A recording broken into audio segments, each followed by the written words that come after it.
দুর্দিনেও কি দূরে থাকতে পারো?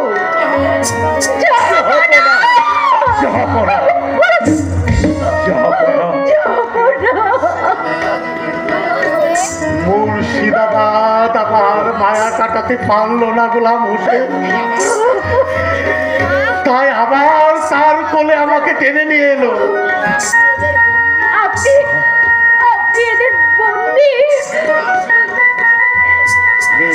সে মোদের খুশি করবার জন্য ভগবান গোলায় আমাকে বন্দি করলো। ওদেরকে খুশি করবার জন্য জনাব আবার আমাকে মুর্শিদাবাদেই পাঠিয়ে দিল। মীর কাসেম